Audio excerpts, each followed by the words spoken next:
السلام علیکم ورحمۃ اللہ وبرکاتہ۔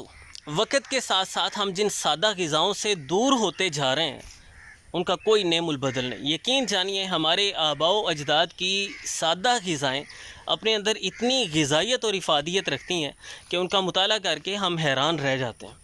تو جو توانائی سے بھرپور سادہ غذائیں ہیں جنہیں آج کل تقریباً ترک کر دیا گیا ہے، خال خال دیہاتوں میں کہیں مثالیں ملتی ہیں کہ انہیں ذوق و شوق سے پکایا اور کھایا جاتا ہے۔ باقی عمومی طور پہ جن سے ہم بہت زیادہ دور ہو گئے ہیں ان میں سے ایک یہ بھی ہے خورفہ، جسے کلفہ کے نام سے بھی جانا جاتا ہے۔ کلفہ کا ساگ لوگ کہتے ہیں، انگلش میں کامن پرسلین کہتے ہیں اسے۔ بہت ہی بہترین چیز ہے اور اندر اے سی لگانے والی چیز ہے۔ جو معدے مثانے کی گرمی سے بڑے پریشان رہتے ہیں کہ مثانے میں گرمی ہے جی، پیشاب جل کے آتا ہے، معدہ جلن تیزابیت کا شکار رہتا ہے، نظام ہضم بری طرح سے متاثر ہے، تلخی، گھبراہٹ، بے چینی جان نہیں چھوڑتی، تو ایسی تمام شکایات کو دور کرنے کے لیے، گرمی کا خاتمہ کرنے کے لیے، اندرونی درجہ حرارت کو متوازن سطح پہ لانے کے لیے یہ بہترین چیز ہے۔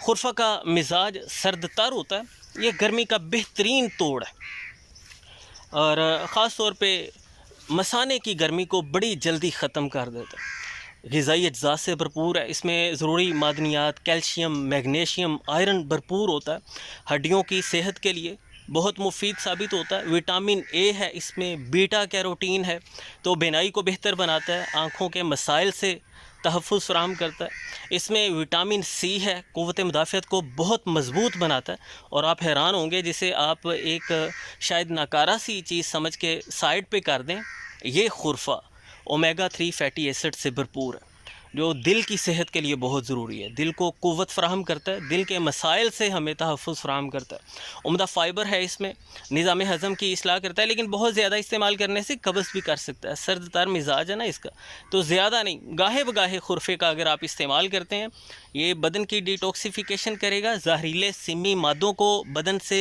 خارج کرے گا، خون کو صاف کرے گا، جلدی امراض سے تحفظ فراہم کرے گا، جگر کی اصلاح کرے گا، اور اسی طرح بلڈ شوگر کو کنٹرول کرنے کے لیے اچھا ہے، بلڈ پریشر کو مینٹین رکھنے کے لیے اچھا ہے، سٹریس انزائٹی کے اثرات کو دور کرنے کے لیے بہت مفید ثابت ہوتا ہے، مجموعی طور پہ جسم کی توانائی کو بہتر بنانے میں مددگار ثابت ہوتا ہے۔ تو آپ ویسے ہی اسے ڈرائی کر کے، اس کے پتے پیس کے پاؤڈر بنا کے بھی بلڈ شوگر کو کنٹرول کرنے کے لیے، بلڈ پریشر کو مینٹین رکھنے کے لیے، خون کی صفائی کے لیے، جلدی امراض کے لیے استعمال کر سکتے ہیں۔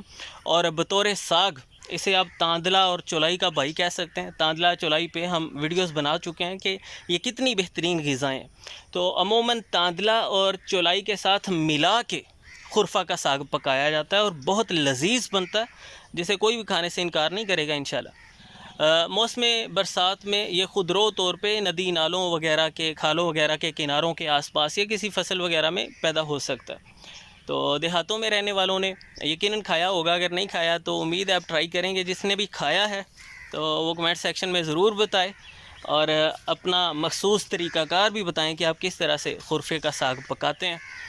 اس کے ساتھ ہی مجھے اجازت دیجیے، ملتے ہیں انشاءاللہ نیکسٹ ویڈیو میں۔ اللہ حافظ۔